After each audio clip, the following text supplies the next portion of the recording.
I love what I do. God wastes nothing. My history is that I was the youngest of 4 in an abusive, alcoholic, yet Christian home. My birth father died when I was 6 months old in an experimental airplane crash. My mother remarried a year later to a man the church introduced her to in their singles group. She knew that he drank, but she didn't know how much.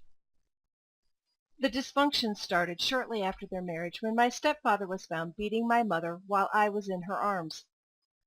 This would explain my nickname, Glue.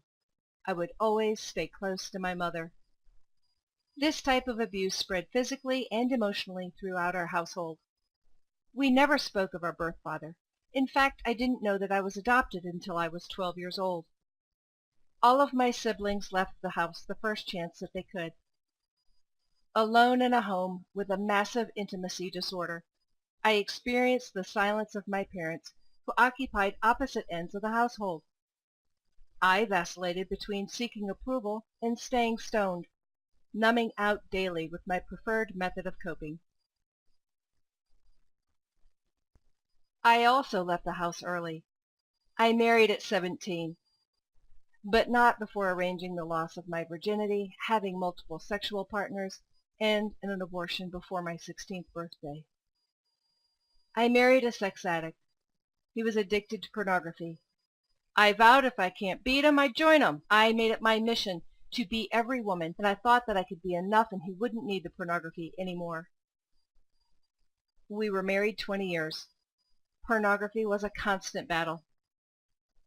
If it weren't for the secret coming out and his offense on an innocent individual, who knows, I may still be there fighting for my marriage, codependent in my familiar hell. We divorced. I left with our 2 children. I returned to promiscuity, looking for security in a man yet again.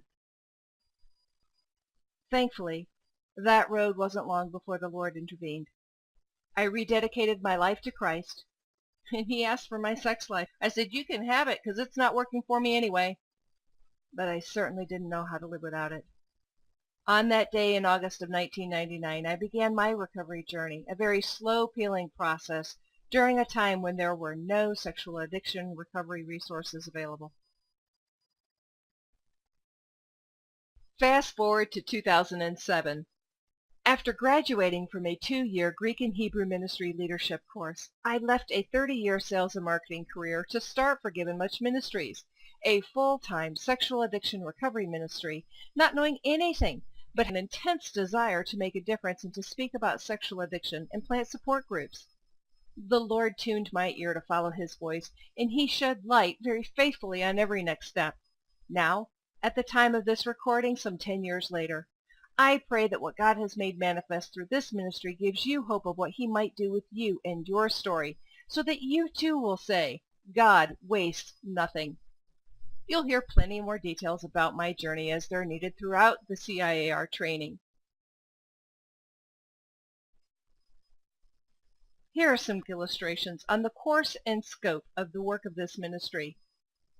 In 2008, the Lord catapulted me to the top of the heap, as I say, and introduced me to the recovery world through Dr. Mark Lacer. I was mentored by his wife Debbie, who then referred me to Life Recovery International, which led to my joining Life for nearly 5 years as their Life Affiliate Program Director. During that time, I was blessed to author the Life Recovery Model and create the Trauma Model Recovery Training, now known as CIAR, Core Issue Addiction Recovery Training. I close my time with Life contributing to and editing the Life Recovery Guide for Addictive Behaviors and Life's Grieving Guide.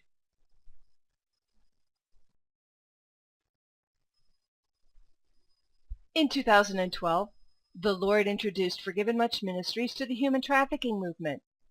In the human trafficking movement, for the first time, I felt truly embraced in full-time ministry.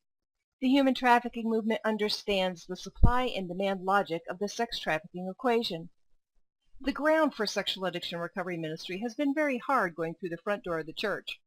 But with the human trafficking movement, God gave a side door. Sensitive to the needs of the survivor, the faith community is compelled to get involved, which leads to discussions about the demand in addressing sexual addiction. Forgiven Much Ministries' collaboration with the human trafficking movement allows the ministry to lead demand reduction initiatives that recommend faith communities work in 3 key areas. 1, to bring solutions addressing sexual abuse trauma, which then, if it's left untreated, lead to the need for sexual and general addiction recovery groups, and then also following prison and jail and offender ministries. As a part of my role with the Greater Orlando Human Trafficking Task Force as their demand reduction chair, in 2013 I began researching buyer schools, or John schools as they're called, across the country, which led then to the development of E4HI, Education for Healthy Intimacy, our buyer's reform curriculum for purchasers of adult commercial sex.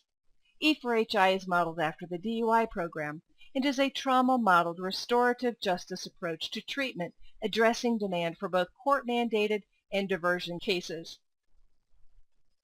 In closing, I am just one example of what God does with our mess. He gives us a message to teach what we learn.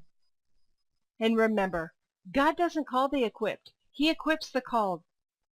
Now let's come together and make a difference in our generation.